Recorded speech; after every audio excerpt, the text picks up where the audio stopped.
전세 사기, 전세 사고, 이런저런 일들이 엄청 시끄럽고 복잡한 한국에도 난 아닐 거야, 난 괜찮을 거야 라는 아니란 생각이 좀 있었던 것 같아요. 한국의 전세는 다른 나라에서는 마땅히 번역할 단어가 없어서 발음 그대로 그냥 전세라고 했습니다. 우리나라에만 있는 독특한 주거 형태이기 때문입니다. 300만 가구 넘게 우리 국민 15% 정도가 이 전셋집에 살고 있습니다. 공식적으로 인정한 전세 사기 피해자만 3만 명에 육박하는 가운데 같은 피해가 끊이질 않고 있습니다. 처벌을 좀 더 강하게 할 필요가 있다는 지적이 나옵니다. 전세 사기 피해자 지원을 위한 특별법이 다음 달이면 만료됩니다. 하지만 지금도 계속해서 피해자가 나오고 있어서 특별법을 연장해야 한다는 목소리가 잇따르고 있습니다. 돌려받지 못한 전세 보증금이 지난해에만 1조 2천억 원이라고 합니다. 경찰이 지난해 여름부터 전세 사기 특별 단속을 했는데 피해자 절반은 20, 30대였습니다. 상대적으로 저렴한 빌라에 사는 서민들에게 피해가 집중됐습니다. 전세 사기라는 단어는 나하고는 관련이 없다고만 생각했었다. 그 돈 다 끌어와서 어떻게 나머지는 끌어올 데가 없다니까. 제가 자제분하고 제가 좀 통화를 해서 부탁을 제가 한번 드려볼게요. 그렇게라도 안 하면 싸면서 말도 하지 마라. 싸면서 돈이 없는 걸 내가 더 잘 알지. 그리고 fon구쟁이들이 무슨 돈이냐. 먹고 살기 애들이 몇인데. 제 이야기를 시작하기 앞서서 아직 해결이 된 상황은 아무것도 없거든요. 하지만 제가 이번 사고를 겪으면서 굉장히 어려웠던 일들, 저한테 생겼던 이런 일들을 이렇게 이제 얘기를 했을 때 한 분이라도 도움이 될 수 있다면, 그리고 이로 인해서 조금 더 큰 피해를 방지할 수 있다라고 한다면 좋을 것 같다는 생각에 이렇게 영상을 시작하게 됐습니다. 피해를 얘기하는 것도 사실 영상을 찍어야겠다 마음을 먹었는데 이게 찍는 게 쉽지가 않더라고요. 지금 촬영 일자가 6월 9일이니까 사고가 난 지 지금 2주, 3주 요 정도 지났거든요. 2주에서 3주 정도 지났고요. 5월 20일이니까 17일 정도 됐네요. 마음이 조금 가라앉은 것 같다가도 이렇게 마음이 가라앉은 것 같다가도 얘기를 꺼내면 또 막 열이 나고 스트레스가 좀 생깁니다. 집이 오래된 오피스텔이라 냉난방이 중앙난방식이에요. 에어컨이 이제 하나 달려 있는데 그게 지금 고장이 났어요. 이 휴대용 조명이 자꾸 꺼져서 그냥 끄고 하겠습니다. 얼굴이 어떻게 나올지 모르겠는데 상태 안 좋아 보이고 좋을 것 같기도 하고. 지금 이제 너무 덥습니다. 에어컨도 안 나오고 너무 힘들어서 이동식 에어컨을 하나 샀었는데, 이사 갈 집에는 에어컨이 천장형 에어컨으로 해서 되게 괜찮게 있었어요. 그래서 제가 이 집에 살면서 겨울엔 너무 춥고 여름엔 너무 더워서 에어컨 정말 빵빵한 데로 가자, 보일러 꼭 있고 개별 난방인 곳으로 가자 라는 생각으로 집을 구했었거든요. 제 성격이 조금 까탈스러운 편인데다가 집에 대한 비중을 개인적으로 좀 많이 두는 편이기 때문에 집 고르는 것도 사실 너무 힘들었어요. 2달 동안 정말 많은 매물을 받고 그중에 정말 힘들게 마음에 드는 집을 골라서 그 집을 이제 계약을 했었는데 이제 계약금도 날라갔죠. 이사갈 집엔 에어컨이 이제 달려 있을 거니까 기존에 가지고 있던 이동식 에어컨을 팔았어요. 그리고 집 안에 모든 집기를 당근으로 다 팔았거든요. 이 집의 기본 옵션은 세탁기 하나 있었습니다. 전자레인지, 인덕션, 냉장고, 침대, 책상, 모든 가전을 다 사놨는데 냉장고랑 침대 빼고 지금 다 판 상태예요. 선풍기 하나 남았고요. 근데 지금 에어컨이 고장이 났어요. 중앙난방인데 에어컨이 고장이 났대. 그리고 에어컨 교체 비용으로 한 달에 얼마씩 관리비를 더 부과할 테니 이걸 임대인한테 또 받으래요. 지금 내 돈도 못 받고 계약금도 날렸는데 이걸 달라 그러면 연락도 하기 싫거든요.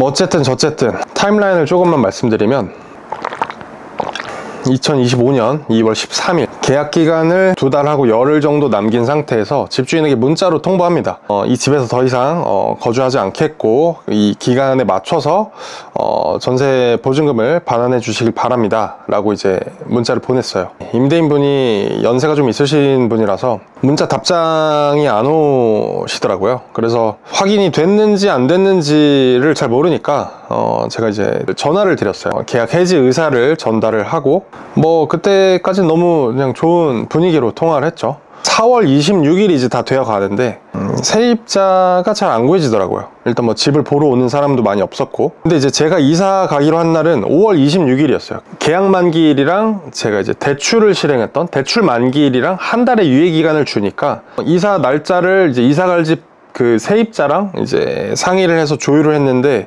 그분이 마침 또 5월 26일 날 이사를 가실 수 있다고 했어요. 그럼 이제 제 계약 만기는 4월 26일이고 대출 만기는 5월 26일이니까 정확히 한 달간의 텀이 있었고, 5월 26일 그 대출 만기일에 맞춰서 제가 기존 집에 보증금을 받고 이사 갈 집에 이제 잔금을 치르고 이사를 나가면은 그냥 그날 당일에 맞춰서 모든 게 딱딱딱딱 해결될 수 있게 나름대로 되게 운이 좋다라고 생각을 했어요. 모든 상황이 다 맞아 떨어지고 내가 원하는 조금 더 마음에 드는 집에서 잘 살 수 있겠다. 그래서 이제 한 달 기간을 짐을 이삿짐 센터에 맡겨놓고 친구네 집에서 한 달 정도를 머물면서 이제 이사 갈 날을 기다리려고 했어요. 근데 마침 세입자가 안 구해지니까 그러면 제가 한 달만 더 살고 월세를 지불하는 식으로 할 테니 어차피 세입자도 안 구해졌고 저 이사 갈 날도 한 달 정도 남았으니까 그 사이에 세입자가 구해질 때까지는 전 이 집에 좀 있겠다. 그랬더니 집주인분이 오케이 하셔서 정말 상황이 잘 돌아가는구나, 정말 운이 좋구나, 나는 이게 될 사람은 어떻게든 되는구나 라고 생각을 했죠. 이제 이사가 한 일주일 정도 남아서 쉬는 날에 이제 짐을 챙기고 있었어요. 짐을 열심히 싸고 있는데 전화가 오네요. 그날은 이제 5월 20일이었습니다. 대출 만기가 6일 남은 날이었죠. 돈을 다 못 주겠다, 1억 밖에 만들지 못했다, 이 얘기를 듣는데 청천벽력 같은 교통사고 난 것처럼 너무 갑작스러운 얘기라 굉장히 당황스러웠어요. 이거를 내가 어떻게 처리를 해야 되고 상황을 어떻게 해결해야 될 것인가. 저는 사실 걱정을 전혀 안 하고 있었거든요. 왜냐면 집에 들어올 때 보증보험 들어놨었고, 그러니까 애초에 근저당이 있었는데 말소 조건으로 들어와서 제가 이제 전입신고하기 전에 근저당을 다 지웠기 때문에 우선 변제권을 제가 가진 상태로 들어왔고 등기부 등본은 깨끗한 상태였습니다. 주인 그 임대인 분의 집 주소가 저기 청담동이에요. 청담동이고 이제 아파트를 사시기 때문에 전혀 걱정을 안 했죠. 전혀. 단 이만큼도 걱정을 안 했어요. 집 깨끗해? 보증보험 들어져 있어? 집주인분 돈 많은 것 같아. 그리고 이제 전화를 했을 때도 뭐 너무 걱정하지 마라, 걱정하지 마. 진짜 걱정하지 말라라는 소리를 정말 많이 들어요. 세입자가 안 구해지더라도 이 집주인분이 돈을 마련할 수 있나 보다. 그러니까 자꾸 걱정하지 말라는 말을 하시겠지. 근데 뭐 나중에 와서 보니까 그 걱정하지 말란 말이 집이 나갈 거니까 걱정하지 마라 이거였더라고요. 집이 안 나가면 돈이 안 되는 상황이었어요. 근데 걱정하지 말라는 거는 집이 나갈 거니까 걱정하지 말아라 라는 거였고요. 그래서 뭐 어쨌든 20일 날 전화를 받고 저는 아무런 정보가 없었어요. 전세 사기, 뭐 전세 사고, 뭐 이런저런 일들이 엄청 시끄럽고 복잡한 한국에도 난 아닐 거야, 난 괜찮을 거야 라는 아니란 생각이 좀 있었던 것 같아요. 2월 13일 날 문자를 통보하고 2월 말일자로 이사갈 집을 계약을 했어요. 계약금은 이제 총 금액의 5%인 1,250만 원을 입금을 했고, 부동산 수수료는 많이 할인을 해주셔서 77만 원에 이제 하기로 했고요. 벌써 1,300만 원이 넘어가죠. 이 집이 이사 못 가면 계약금 날라가고 2달 동안 알아봤던 매물이 사라지고, 그리고 일하는 중간에 계속 나와서 대출 관련한 전화를 받고 서류를 떼가지고 은행에 제출을 하고, 이 고생했던 2달의 시간들이 뭔가 그 파노라마처럼 지나가면서 막 진짜 너무 미치겠는 거야. 이거를 어떻게든 해결을 하고 싶어. 손해가 뭔가 확정될 것만 같은 이 상황에서 내 손해를 최대한 안 생기게끔 해보자. 사실 제가 사전에 많은 정보가 있지도 않았고, 뭔가 이제 알아보기에는 너무 많은 이 정보 속에서, 너무 많은 피해자들 속에서 희망이 사실 느껴지진 않더라고요. 그래도 할 수 있는 것들은 다 해보자. 그래서 주변인들 도움 받고 인터넷에 찾아봐서 우선 내용 증명을 보냈어요. 돈을 준비하지 못했다는 그 말을 듣는 그 시간부터 내가 할 수 있는 모든 걸 찾아봤어요. 내용 증명을 사실 2달 전에 보냈어야 됐지만, 내용 증명이란 걸 제가 이제 찾아봤을 때 집주인이 다 받으면 되게 기분 나빠한다, 당황해한다 라는 얘기를 듣고, 그럼 문자나 전화라는 사실 좋은 시스템인데 왜 굳이 내용 증명을 보내나 라는 생각에 내용 증명도 보내지 않았었거든요. 근데 이 상황에서는 내용 증명을 아니면 그래도 보내야겠다. 왜냐면 내가 모든 걸 다 전화로만 했고, 저는 이제 아이폰을 쓰거든요. 상대방 폰은, 임대인 폰은 안드로이드이기 때문에 통화 녹취는 됐을 거예요. 근데 저는 통화 녹취된 게 전혀 없는 상태죠. 이것도 뭐 나중 일이긴 하지만 방송됐습니다. 계약서상에 써있던 그 주소랑 집주인분의 주소랑은 달랐던 것 같아요. 뭐 나중에 얘기를 또 하겠지만, 인감증명서 상의 주소랑 제가 계약서 상에 받던 주소랑 주소지가 달랐거든요. 어쨌든 그리고 그날 임차권 등기 명령 이라는 걸 설정하게 됩니다. 제가 계약 만기는 4월 26일이었고 대출 만기하고 이사 날짜 때문에 제가 한 달의 유예기간이 있었기 때문에 사실 이때도 지금 생각하면 굉장히 아찔해요. 4월 26일 날 계약이 만기됨으로써 저의 대항력은 아무것도 없는 상태였어요. 임차권 등기 명령을 하지 않았더라면 저는 아무런 그게 없는 거예요. 그래서 이제 부랴부랴 다음날 임차권 등기 명령 신청을 했고, 보통 한 2주 정도가 걸린다고들 하더라고요. 다른 사례들을 보니까. 근데 저 같은 경우는 이미 계약 기간이 끝나고 시간이 지나서 그랬던 것 같은데 법원에서 굉장히 빨리 처리를 해주셨어요. 그래서 이틀 만에 5월 23일 날 임차권 등기 결정이 났고요. 그리고 이제 임차권 등기 명령을 신청을 하고 이제 은행에 가서 이 상황을 어떻게 해야 되는지, 그리고 이사갈 집에 임대인분한테 전화해서 상황이 지금 이렇게 됐다. 그쪽도 난리가 났죠. 그쪽 임대인하고 그쪽 세입자도 난리가 났어요. 왜냐면 거기도 전세였고 이사 갈 집도 전세였는지는 모르겠지만 제가 전세 보증금을 주고 그 보증금을 그 살고 있는 세입자한테 주고 이 세입자는 그걸로 잔금을 치르고 모든 게 5월 26일 날 딱딱딱딱딱 맞춰서 이루어졌어야 되는데 시발점인 제가 무너지니까 뒤로 모든 게 연쇄작용으로 다 무너진 거예요. 완전 도미노처럼. 정말 큰일인데 임대인분은 이 사태 심각성을 전혀 인지를 못 하시더라고요. 아, 그거 사람끼리 하는 일인데 서로 양해해 줄 수 있는 거 아니냐. 이사갈 집에 전화해서 며칠만 미뤄달라고 해봐라. 사실 뭐 며칠 만에 세입자가 구해지겠습니까? 전세 들어오는데 자기 돈 다 100%로 들어온 사람은 거의 없잖아요. 일정 부분이라도 대출이 껴있거나, 사실 대부분의 경우에는 과반수 이상의 대출금을 은행에서 이제 빌려서 들어올 텐데, 대출이라는 게 사실 빨리 나오지가 않잖아요. 떼야 될 서류도 많고 해야 될 절차들도 있고 뭐 심사도 해야 되고 굉장히 과정이 복잡하기 때문에 시간을 좀 여유 있게 봅니다. 근데 이거를 뭐 일주일 뭐 미루면 뭐 될 것 같다라는데 일주일 미루면 사실 뭐가 되겠어요. 그래서 뭐 어쨌든 말씀은 드렸지만 사실 씨알도 안 먹혔죠. 그쪽 세입자도 난리가 났고 그쪽 이제 임대인분도 난리가 났고, 이제 저를 쪼는 거예요. 돈을 마련해야 된다. 그 임대인분한테 돈을 어떻게든 받아내라. 너가 어떻게든 해라. 사실 저는 모든 걸 다 했죠. 전화로도 하고 뭐 문자도 보내보고 내용증명도 보내고 부동산도 찾아갔다, 은행도 찾아갔다가. 근데 제가 할 수 있는 게 뭐 어떻게 있겠어요. 뭐 제가 뭐 돈을 뭐 저도 당연히 받고 싶죠. 돈 받아서 나도 모든 게 다 원활하게 이루어졌으면 좋겠는데, 입주 청소 예약해놨던 거 전화, 사장님 죄송합니다, 취소. 이사 예약했던 거 사장님 죄송합니다, 이렇게 됐습니다, 취소. 다행히도 수수료를 받진 않으시더라고요. 엄마한테 전화해서 이 사실을 알리고, 그래서 뭐 이러이러한 상황이다. 그리고 이제 그 다음날 21일자로 전 막 전화하고 어디 취소하고 막 또 어디 전화하고 엄마한테 전화가 오는 거예요. 아, 나 지금 너무 바쁘고 지금 막 이렇게 정신 없는데 보나마나 또 어떻게 상황이 됐냐 이런 걸 묻는 거일 테니까 솔직히 좀 짜증이 났어요. 짜증이 났는데 저는 이 상황에서 제가 감정적으로 나섰을 때 해결될 게 아무것도 없다는 걸 사실 뭔가 본능적으로 알았기 때문에 이 상황을 뭔가 최대한 침착하게 최대한 이 해결을 해야 된다는 일념 하나로 굉장히 이제 집중을 많이 했거든요. 그래서 내 감정선을 흐트리지 말자. 감정을 최대한 침착하게 유지하고 잔잔하게 최대한 유지해 보려고 하자. 이제 짜증을 안 내야 되니까 최대한 침착하게. 엄마, 그랬더니 왜? 승민아, 할아버지가 돌아가셨어. 제가 전날 짐 정리를 하는데 30살 때였던 것 같아요. 친구들하고 얘기를 하다가, 야, 우리 이제 설인데 우리 이제 30살도 됐고 앞자리가 바뀌지 않았냐, 집에 가서 부모님 뭐 이제 할머니 할아버지에서 인사를 드리자. 우리가 이제 그래도 이렇게 잘 컸다라는 거를 인사를 드리자. 인사를 다 드렸어요. 그리고 이제 저희 이제 외할아버지를 뵙고 어머니랑 같이 사셨거든요. 그래서 이제 인사를 드리고 저희 할아버지가 너무 부끄럽게도, 저희가 드려야 되는 입장이지만 너무 부끄럽게도 할아버지께서 용돈을 저에게 주셨어요. 근데 이게 너무 좀 부끄럽기도 하고, 사실 뭐 지금도 돈이 없어요. 돈이 없고 그땐 더 가난했거든요. 저는 이제 20대 때 돈을 받으면 교육을 받으러, 이제 아까 말씀드렸듯이 저는 이제 헤어 디자이너고, 제 이제 20대 때는 뭔가 퍼포먼스를 내는 것보다 저는 제 이 그릇을 키워야 된다는 생각을 했어요. 그래서 항상 교육을 다녔고, 돈을 받은 거를 그대로 교육에다 지출을 하고, 가발도 꽤 비싸거든요. 그래서 가발 사서 가발 연습하고, 그리고 그때 제가 이제 몸이 안 좋아서 이제 일도 못 하고 있는 상황이었고, 그래서 어쨌든 이제 용돈을 받았어요. 받았는데 그 봉투가 너무 부끄럽기도 하고 이래서 그 봉투를 제가 가지고 있었어요. 명필이시죠?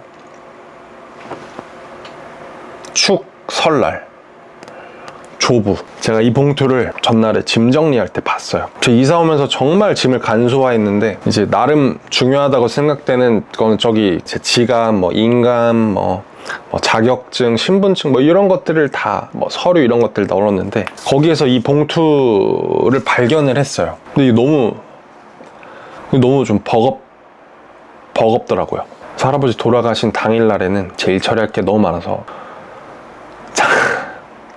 장례식장을 못 갔습니다. 그 다음날 5월 22일 날 어떻게든 이제 해결하고 싶어서 임대인 분한테 전화를 해서 자식분들이 계시지 않냐, 좀만 이제 도움을 요청을 해달라. 이게 안 되면 나 상황이 너무 힘들어진다. 자기는 할 만큼 했대요. 더 이상 하실 수가 없대요.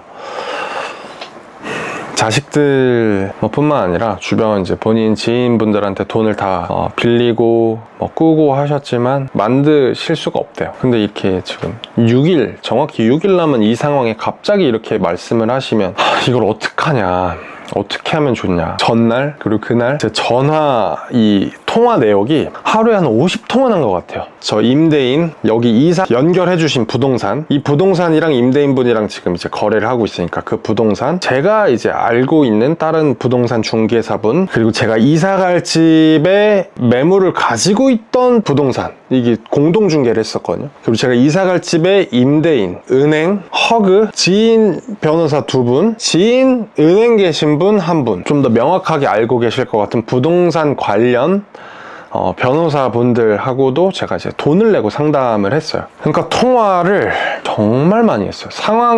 여기서 상황이 진행이 되면, 저랑 이 기존 임대인하고 상황이 진행이 되면 이사갈 집에 여기 임대인하고 이쪽 임차인도 난리가 났잖아요. 이쪽 부동산하고 사고가 터진 거니까 사실 이쪽 상황까지는 모르겠어요.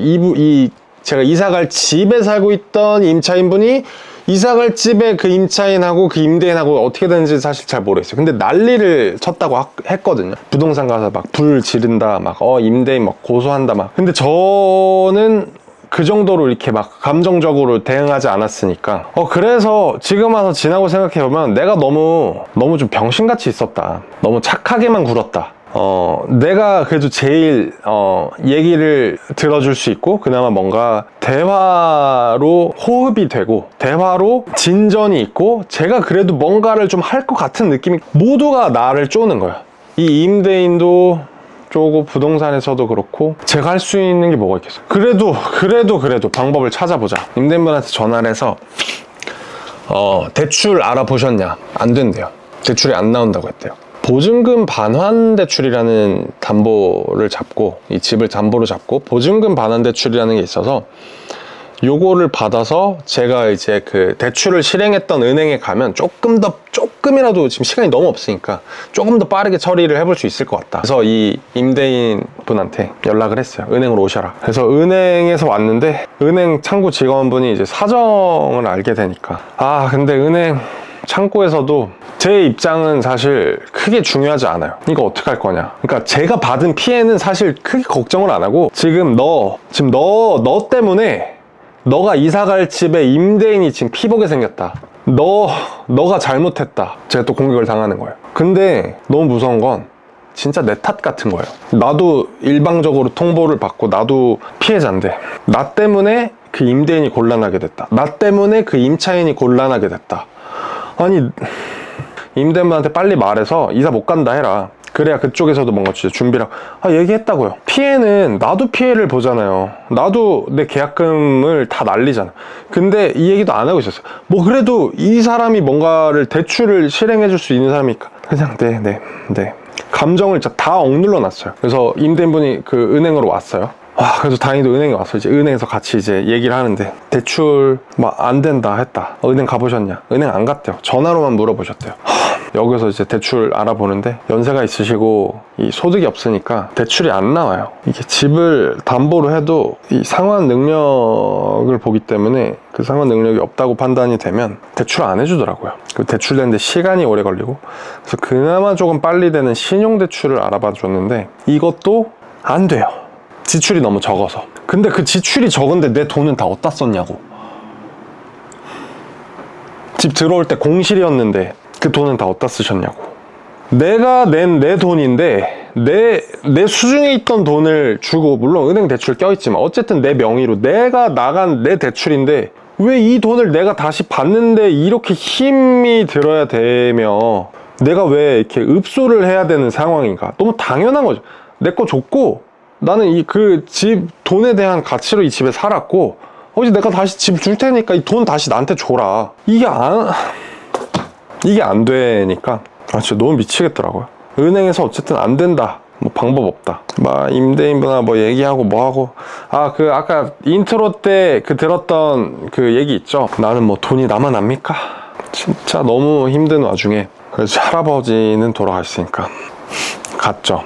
장례 잘 치르고, 사실 저는 이걸로 너무 바쁘고 정신없고 이래서 눈물도 안 날 줄 알았어요. 근데 여러분들 아시겠지만 남자 나이가 30을 넘어가고 일을 바쁘게 하고 삶에 치여서 살고 하다 보면 감성적이게 될 시간이 사실 많이 없어요. 있어도 정말 잠깐. 그리고 금방 내 일을 해야 되고 내 삶으로 다시 돌아와야 되기 때문에 눈물 흘릴 일이 많이 없습니다. 뭐 슬픈 영화를 봐서 막 이렇게 뭐 한 이 정도 말고 엉엉 우는 거 있잖아요. 사실 그럴 일이 진짜 많이 없거든요. 근데 정말 제 기억에 강하게 남게 울었던 것 같아요. 정말 많이 울었어요. 이것도 나중에 시간 지나고 나서 보면 내가 너무 감정을 꾹꾹 억누르고 참고 있으니까 할아버지가 내 감정의 응어리를 좀 풀어주시려고 내 생각을 해서 지금 시기에 가셨구나 라고 생각하기로 했어요. 사실은 너무 안 좋은 일이 너무 겹쳐서 그 장례식장 가는 그 당일에는 제가 작년에 잠깐 사업자를 낸 적이 있었는데 그 사업자한테 제가 부가세 신고를 뭐 한다고 했는데 그게 잘 안 됐었나 봐요. 근데 이게 부가세 신고가 안 되니까 제가 이제 5월에 이제 종합소득세 신고를 하는데 그때 그게 막 가산세가 붙고 이래서 지금 나는 내 돈 다 털리고 내가 보증금 걸어놓은 거 하나도 못 받고 가지고 있던 금액에서 계약금 날라가고 이랬는데 돈이 또 몇백이 또 날라가게 생긴 거예요. 그래서 굉장히 뭔가 너무 바쁘고 처리할 것도 많고 정신없는 이 상황에, 그래서 할아버지가 내가 지금 참고 있는 것들을 좀 이제 풀어주시려고 기다리고 계시다가 이런 날에 가셨나 싶기도 하고, 월요일하고 화요일을 쉬는 날이라 수목금토 일요일 이 주에 사실 예약이 꽤 있었어요. 근데 이 상황에서 어떻게 일을 하겠어요. 할아버지도 가시는 길 제가 또 모셔야 되고, 지금 내 개인적인 이 전세 과정 일도 있고 상황이 이러이러해서 지금 예약을 좀 변경을 해달라. 그래서 이제 그래도 뭐 이제 이런 상황이니까 정말 감사하게도 이제 날짜를 변경을 해주시거나 아니면 이제 매장에 계신 이제 다른 선생님께서 이제 안내해드려서 그렇게 해서 하시기도 하고, 바쁘고 정신없이 시간을 보냈고, 그리고 5월 23일 날 할아버지 이제 발인을 하시고 이제 잘 모셔다 드리고 다음날 근무를 시작했습니다. 일이 손에 잘 안 잡히더라고요. 그래도 어쩌겠습니까. 면 대 면으로 고객들을 대하는 일이기 때문에 제 기분이나 감정이 너무 드러나면 안 돼요. 뭐 티가 날 수는 있겠지만 나 기분 안 좋아요, 나 안 좋은 일 있어요 라는 거를 사실 나타낼 수 없습니다. 왜냐면 그것은 아마추어나 하는 일이기 때문에요. 최대한 티를 안 내려고 했지만 뭐 티가 났을 것 같긴 해요. 그래서 어쨌든 이제 어떻게 일했는지도 모르게 이제 일을 하고 밥맛도 없더라고요. 잠도 안 오고 진짜 그 20일부터 그 주를 하루에 1시간 2시간 그것도 겨우겨우 누워있으면 이 머릿속에 떠다녀서 잠을 못 자겠어요. 진짜 스트레스 때문에 눈을 한번 깜빡했는데 이 깜빡하는 순간이 굉장히 길게 느껴지는 거예요. 한 10초가 된 것 같아요. 뭔가 눈을 깜빡하면서 움직이는데 제가 이렇게 눈 깜빡하면서 한 걸음을 발자국을 뗐는데 이 시간이 한 10초처럼 느껴졌어요. 뭔가 기억이 그냥 사라진 느낌? 저 뭐 술 안 먹었고 뭐 마약 안 했습니다. 그냥 태어나서 처음 겪는 느낌이었어요. 그래서 이게 뭐지? 어쨌든 그걸 한번 느끼고 이명도 들었어요. 귀에서 삐 소리 나는 모기 날아다니는 소리처럼 뭔가 삐 하고 뭔가 이렇게 날카롭게 찢는 듯한 소리가 있거든요. 그 소리가 귀로 이렇게 싹 흘러 들어올 때가 몇 번 있었고, 그렇게 지내다가 이제 27일 날 민사로 처리를 할지 아니면 허그의 이제 보증보험센터에 가서 보증이행 청구를 할지, 그래서 정말 고민을 많이 했는데, 왜냐면 이제 허그 보증이행을 하는 순간 제 계약금과 제가 입었던 손해에 대한 거는 그냥 제 감수를 해야 돼요. 어쩔 수가 없어요. 허그에서는 보증금만 책임지지 제가 이사갈 집에 대한 뭐 계약 파기금이라든지 이런 것들은 뭐 전혀 해주지 않으니까, 사실 해줄 의무도 사실은 없고, 은행에서도 이런 일이 생겼을 때 이걸 사고라고 판단을 하면 대출을 한시적으로 6개월 연장을 해줘요.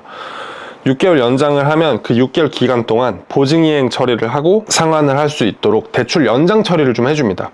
근데 제가 이걸 민사로 갔을 때는 이 기간이 6개월 안에 안 끝날 확률이 굉장히 높다고 해요. 집주인이 돈을 가지고 있다면 승소를 했을 때 승소 판결까지 아무리 빨라도 뭐 두세 달, 뭐 보통 뭐 한 4-5달 뭐 이 정도 걸린다고 하고, 거기서 이미 6개월 거의 다 채웠죠. 그래서 이제 가압류 신청을 하는데 뭐 통장이라든지 뭐 예금이라든지 뭐 주식 뭐 이런 것들 다 이제 조회해서 압류 신청을 할 수 있는데, 승소를 했을 경우에. 근데 거기서 돈을 끌었는데도 이 보증금이 마련이 안 된다라고 하면 집을 경매로 가야 돼요. 저는 그나마 제일 좋은 상황이에요. 아까 말씀드렸듯이 근저당도 없었고 임대인하고 이것도 연락이 안 됐었어요. 한 이틀 정도는 전화해도 다 씹으시더라고요. 그러다가 이제 연락이 좀 다시 되긴 했는데, 연락이 안 돼서 저는 이제 법적인 대응을 하려고 했었고, 이것도 좀 이따 말씀드리지만 굉장히 기가 막힙니다. 연락이 안 됐으면 또 큰일 날 뻔했어요. 무슨 얘기하고 있었지? 경매로 들어가야 되는데, 경매가 1차에 낙찰이 된다 한들 한 1년 정도. 근데 이게 2차, 3차 넘어간다. 그럼 1년 넘어가는 건 이제 우습게 넘어간다고 하더라고요. 그럼 난 1년 동안 이 집에 살아야 돼. 아까 처음에 말씀드렸죠?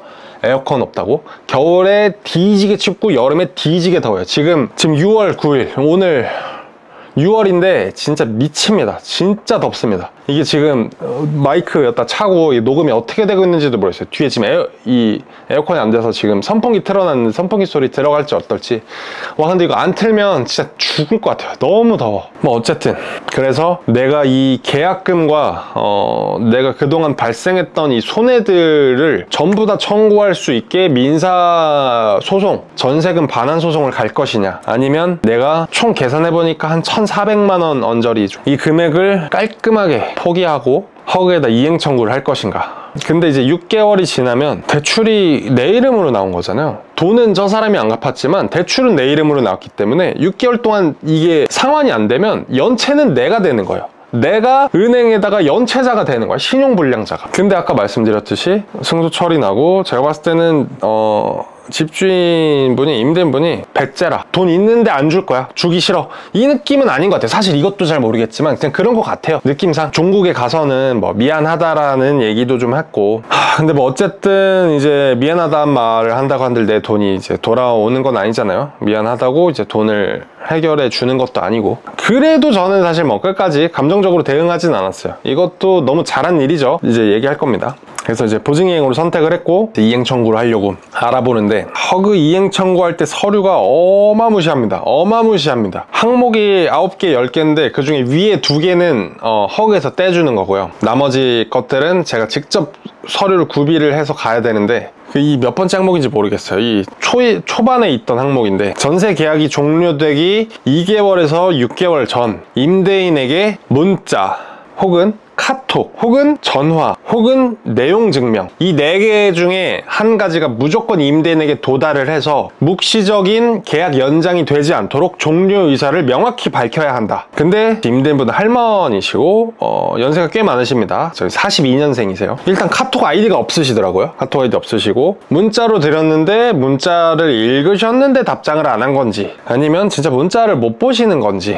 근데 못 보신 것 같기도 해요. 왜냐면은 제가 2월 13일 날 문자로 해지 통보를 했으나 답장이 없어서 제가 그 다음날 전화로 말씀을 드렸을 때 처음 듣는다는 듯한 말씀이셨기 때문에, 그래서 어쨌든 저는 이제 전화로 통보를 했습니다. 하지만 이제 이 아이폰 통화 녹음, 반쪽짜리 통화 녹음, 이거 이제 통화 녹음을 누르면 안내 멘트가 나갑니다. 지금부터 녹음을 시작합니다 라고 상대방이 친절하게 알려줍니다. 근데 저는 무슨 뭐 법적인 대응을 하는 것도 아니고 그냥 말 그대로 통보를 하는 건데 그 멘트가 나오면 얼마나 좀 그렇겠어요. 녹음도 안 했죠. 난 몰랐다니까.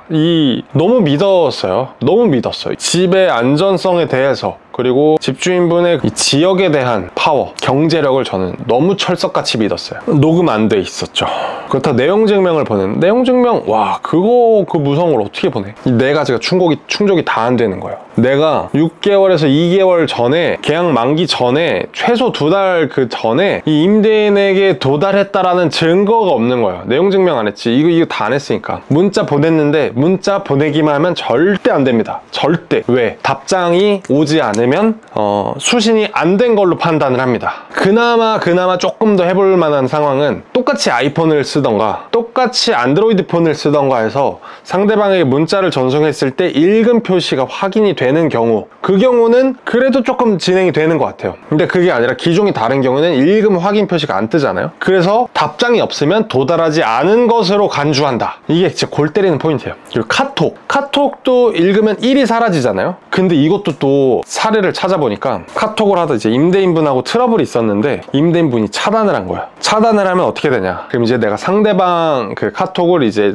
그 증빙을 하려고 허그에 찾아가서 저 이렇게 통보를 했었습니다 라고 이제 그 증빙을 하러 가면 임대인인지 확인이 안 된다, 알 수 없음 이라고 뜨고, 임대인인지 뭔지 우리는 알 길이 없다, 넌 통보 제대로 안 된 거나 마찬가지다 라고 거절당한 사례가 있더라고요. 골 때리죠. 그리고 이제 통화 녹음을 하면 이 녹음된 파일 자체로는 효력이 발생하지 않습니다. 공인된 속기사를 통해서 이 녹음된 내용이 조작이 아닌 전화한 사실 그 자체가 맞다는 것을 증명하기 위해서 또 돈을 지불하고 그걸 증명을 해야 돼요. 제가 이제 여기서 또 하나 당부드리고 싶은 거는 6개월 전부터 미리 준비하세요. 2개월 전에 하지 말고 6개월 전부터. 6개월 전에 문자를 꼭 보내세요. 꼭! 내가 이 집에 연장을 하지 않겠다는 의사를 6개월 전에 꼭 미리 밝히고 집주인이 준비할 수 있게 시간을 두고, 문자를 했는데 답장이 안 온다, 전화해서 뭐 녹음도 해놓지만 그와 동시에 내용 증명을 쏘세요. 이게 법적인 절차든 허그를 통해서 진행을 하던 내용 증명만큼 확실한 방법이 없습니다. 그리고 내용 증명을 받았을 때 집주인이 기분이 나쁘다는 게 무슨 뜻이냐,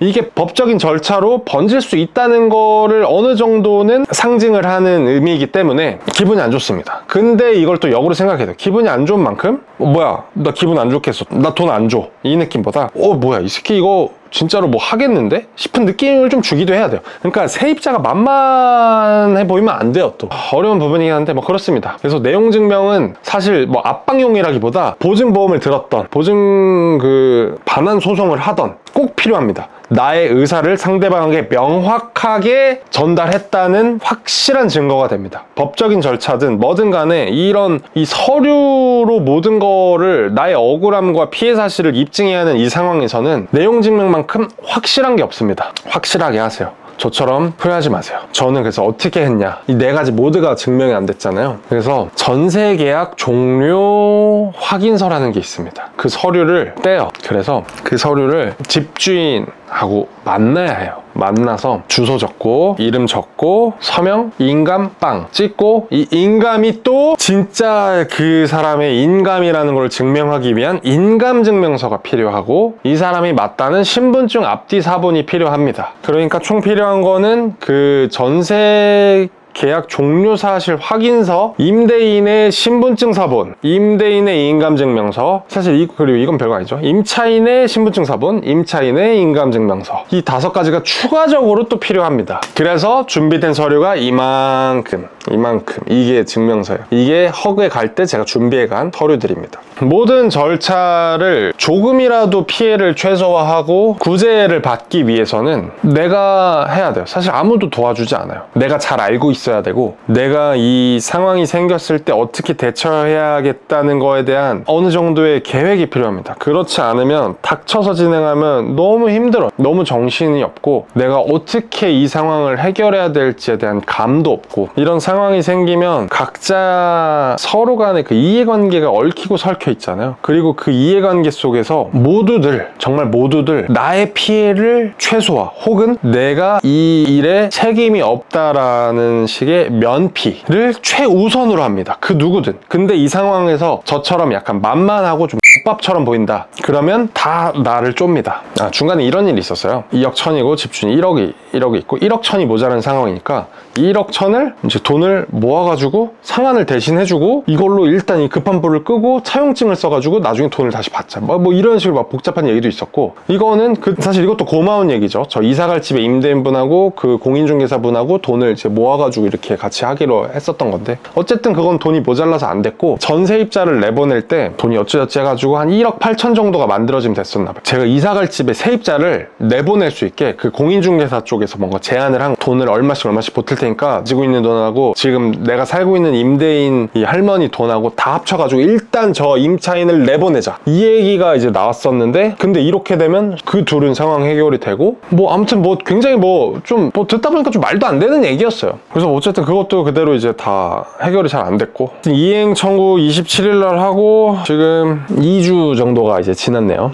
그리고 은행, 부동산, 하물며 임대인까지 가족, 친구, 지인들 뭔가 이런 상황에 대해서 얘기를 하면, 너가 조금 더 미리 더 조심했어야지, 꼼꼼하게 따져봤어야지, 이런 식의 2차 가해라고 할까요? 이런 심리적인 의도치 않았던 간에 이 은연중에라도 흘러서라도, 직접적인 손가락질은 아니지만 이 곁눈질로 그 느껴지는 그 느낌 같은 것들 있잖아요. 이런 게 되게 많이 느껴져요. 임차인으로서 임대인에게 돈을 받지 못한 일방적인 피해를 받는 이 상황에서 나의 책임이 있는 것처럼 주변 사람들의 반응이 생깁니다. 근데 이게 너가 잘못했어 이 느낌보다 상황이 안타까우니까 이제 말을 건다고 자꾸 입을 대는 게 나의 책임이 일정 부분 있는 것 마냥 얘기를 합니다. 저도 이 부분에 있어서 마음고생을 좀 했는데 절대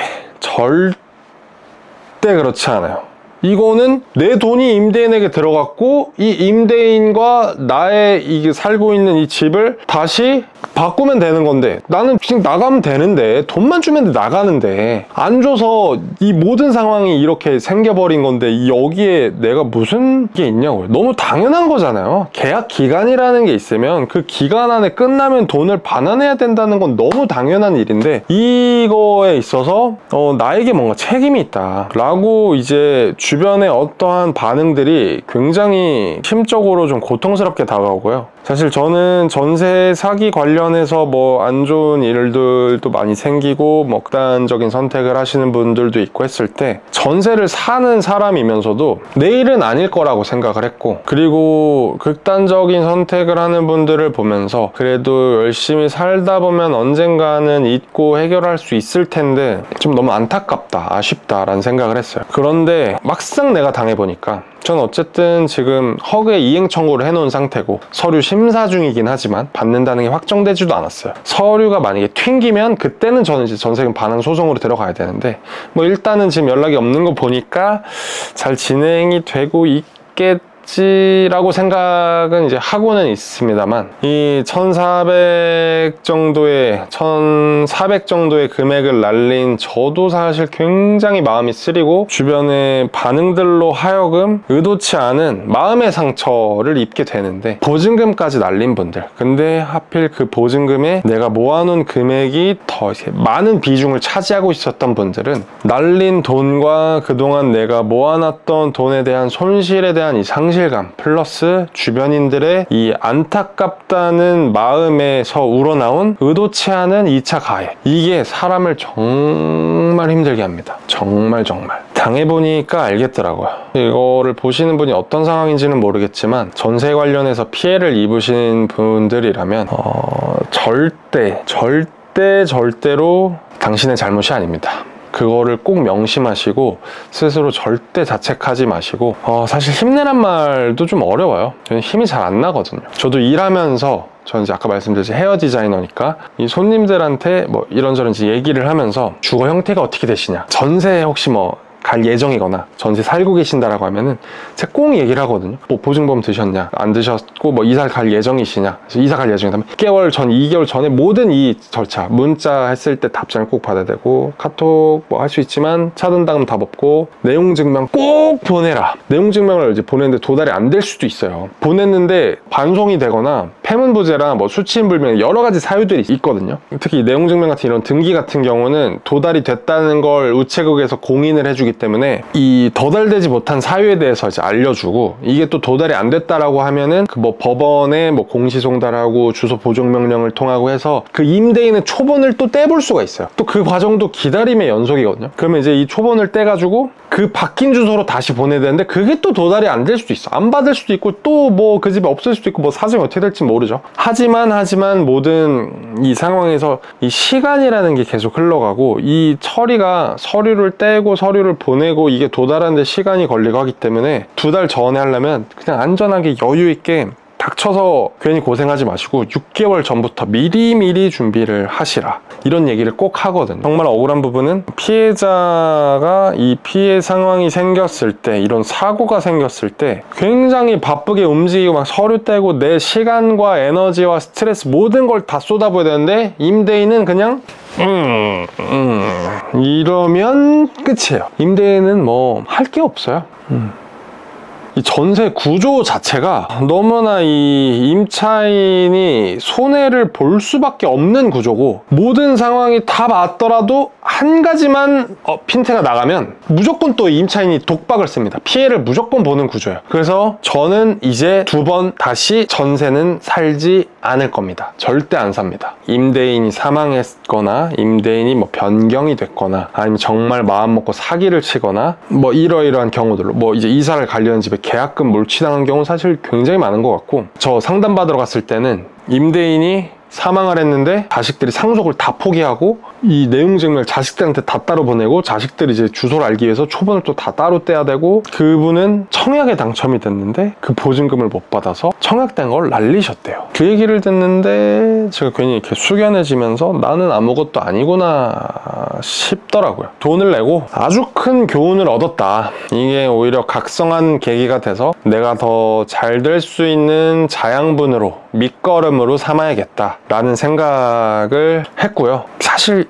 이렇게 생각하지 않으면 답이 없어요. 이 안 좋은 상황 속에서도 최대한 긍정적인 생각을 하려고 애쓰지 않으면 너무 힘듭니다. 그래서 이제 스스로한테 계속 이런 얘기를 해야 되고, 고객님들하고 이런 상황에 대해서 뭐 조심하셔라 얘기도 하고, 이런 내 속에 있는 마음들을 자꾸 입 밖으로 끄집어서 내니까 제 마음이 굉장히 많이 가벼워졌어요. 주변 사람들한테 얘기하는 게 뭔가 좀 그렇다라고 한다면 네이버 카페 중에 전세 관련한 카페가 있어요. 저도 그 카페에서 정보를 많이 찾기도 했고 이런저런 도움을 받기도 했는데, 거기에 이제 내 상황을 설명을 하고 해결될 수 있는 방법을 도와주는 분들이 좀 계신 것 같아서 그분들한테 도움을 요청하기도 하고, 혼자서 너무 안으로 먹어 들어가면서 안 좋은 상황에 나 스스로 부정적인 감정을 더 만들어서 나를 더 밑으로 끌어당기는 최악을 만들지 않으셨으면 좋겠어요. 좋지 않은 상황이어도 최악보단 차악이 낫잖아요. 조금이라도 나은 상황이 될 수 있도록 애쓰는 게 좋을 것 같다는 생각을 많이 했고요, 스스로. 이 상황에서 사실 뭐 뾰족한 해결 방법이 없으니까 이미 피해는 확정이 됐고, 내가 앞으로 계속 살아갈 날이 더 많고, 삶 전체로 본다면 시간이 지나서 언젠가는 제가 고등학교 때 20대 때 초중반에 중고나라 사기당했을 때 알바비를 다 날려먹고 세상이 무너지는 것 같았던 그 시간이 지난 지금에서는 아 그땐 그랬지가 되는 것처럼 이 또한 시간이 지나면 그런 일이 있었지 라고 생각하고 지나갈 수 있겠지라는 생각에 최대한 긍정적으로 잘 이겨내 보려고 생각을 하고요. 그리고 제가 첫 믿음이 깨지는 경험을 했던 게 초등학교 때 어떤 롤플레잉 게임이었는데 친하게 지내는 친구랑 게임을 하고 있다가 그 친구한테 제 아이디랑 비밀번호를 알려줬어요. 왜 그랬는지는 정확히 모르겠어요. 무슨 뭐 얘기하다 그랬나? 그 보석을 옷이랑 장비에다 박으면 옷이 이렇게 반짝반짝 그런 옷이에요. 몬스터 잡다 보면 무슨 돌멩이 같은 게 나오는데 돌멩이 이제 옷에다가 이렇게 딱 끼면은 색깔이 이렇게 조금씩 변하는 그런, 그래서 내 캐릭터는 좀 반짝반짝 했거든요. 그 비밀번호를 알려준 그 다음날 집으로 갑니다. 집에 가가지고 이거 잡아가지고 레벨업 해야지. 집에 들어가서 로그인을 했는데 반짝이 옷을 홀딱 벗고 있는 거야. 아무것도 안 입은 이 전라 상태에 팬티만 입고 무기도 없이 알았죠. 난 직감적으로 알았죠. 내가 비밀번호를 알려준 친구가 내 걸 훔쳐갔다는 심증은 있지만 물증이 없잖아요. 친구를 떠봤어요. 나 로그인 했는데 아이템이 다 없어졌다. 그랬더니 친구가 연기를 하는데 어린 나이에도 이게 연기라는 걸 알겠더라고요. 그다음부터 이제 그 친구를 멀리했고, 그 친구가 본인이 한 게 아니었다면 너 왜 그러냐, 너 나한테 왜 이렇게 구냐 라고 했겠지만 그 친구도 이 새끼가 눈치를 챘나 본데 라는 느낌으로 벌려놓는 거리를 좁힐 생각을 안 하고 그대로 멀리 가져가더라고요. 야, 내가 이 게임 아이템 요걸로 친구를 믿어서 더 큰 실망을 안길 수 있었는데 정말 작은 피해로 내가 이 더 큰 피해를 막아냈다 라는 생각을 그 어린 나이에도 했어요. 물론 이게 너무 이제 마음이 아프고 힘들었으니까 뭐 그렇게 생각을 돌려서 자기 위로격으로 그렇게 생각을 했는지 모르겠지만, 때와 마찬가지로 지금 이 금액이 굉장히 크고 아프고 힘들게 느껴지겠지만 시간이 지나고 보면 요 금액으로 인해서 오히려 내가 더 단단해지고 성장할 수 있었던 계기가 될 거라 생각을 저는 할 거고요. 이 영상을 보시는 분도 피해가 있었던, 피해가 없지만 뭐 예방 차원이던 그 힘든 마음을 이해합니다. 감히 제가 힘내라는 말을 하기도 좀 어렵고요. 내가 스스로 좀 이렇게 이겨내고 밝아지지 않으면 사실 이걸 누군가 해결해 줄 수는 없어요. 사실 내가 피해자인데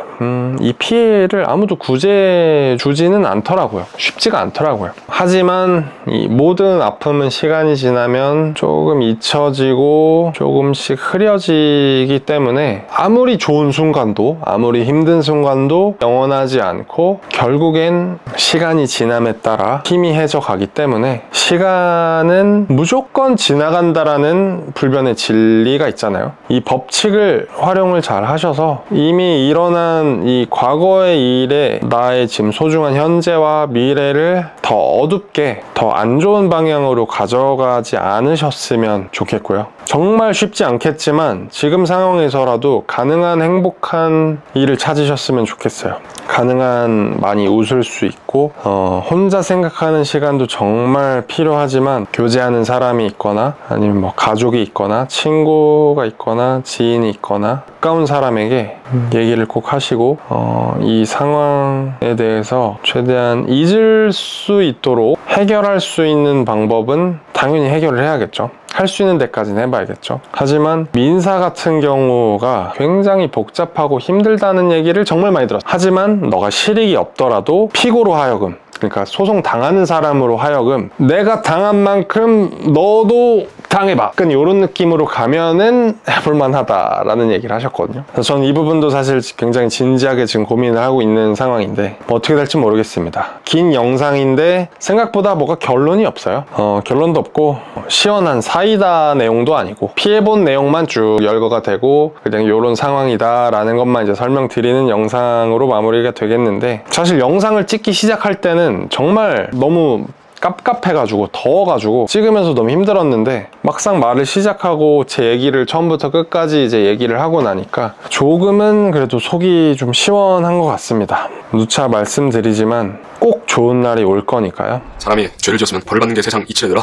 이게 사람이 죄를 짓거나 잘못을 하면 다 돌려받고 좋은 일과 선한 일들을 행하면 그것 또한 스스로에게 돌아온다라고 믿는 사람 중에 하나입니다. 저는 모든 것들은 다 본인에게 돌아온다라는 생각을 하고 내가 이제 피해받은 만큼 손해본 만큼 힘을 내서 지내다 보면 언젠가 괜찮아질 날이 올 거라고 반드시 생각을 하거든요. 힘내라는 말이 쉬운 얘기는 아니지만 그래도 힘내시고요. 화이팅 하시고 모든 일이 조금 더 잘 풀리셨으면 좋겠습니다.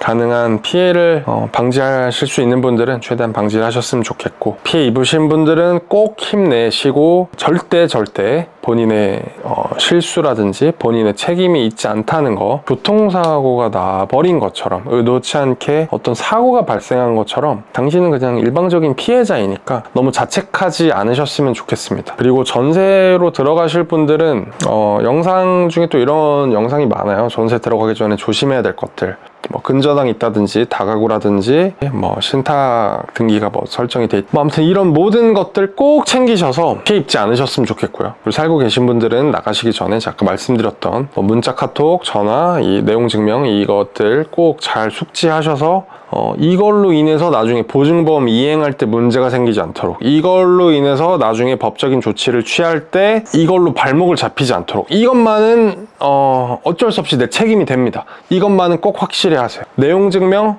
그냥 웬만하면 보내세요. 뭐 집주인, 임대인, 뭐 기분 웬만하면 보내세요. 웬만하면 보내시고, 저도 이거를 조금 더 초연하게 받아들일 날이 언젠가 올 거라고 믿으면서 이렇게 한번 마무리해 보겠습니다. 긴 영상 봐주셔서 너무 감사드리고요. 이겨내기 위한 과정들을 또 한번 열심히 담아 보겠습니다. 좀 더 밝은 느낌으로, 뭐 내가 대단한 사람이라서가 아니라 뭐 그냥 저 사람도 그냥 뭐 저렇게 하는데 나도 할 수 있지라는 이런 약간의 동기부여가 되는 그런 채널을 하고 싶었는데 뭐 의도치 않게 이걸로 영상을 시작하게 됐네요. 긴 영상 봐주셔서 너무 감사드리고, 식사 잘 챙기시고 잠 잘 드는 밤이 되시길 바라고요. 건강하셨으면 좋겠고, 뭐 그렇습니다. 네. 그리고 사기치는 새끼들은 결국에는 그 죗값을 어떻게든 치를 겁니다. 법이 아니라도 언젠가 어떻게든 다 돌려받게 돼 있다고 생각을 합니다. 그러니까 너무 억울해하지 마시고, 사실 억울하죠. 뭐 근데 어쨌든 잘 될 거니까 네, 힘내는 걸로 하고 이렇게 영상 마무리 짓도록 하겠습니다. 네, 긴 영상 여기까지 봐주셔서 너무 감사드립니다. 조심히 들어가세요.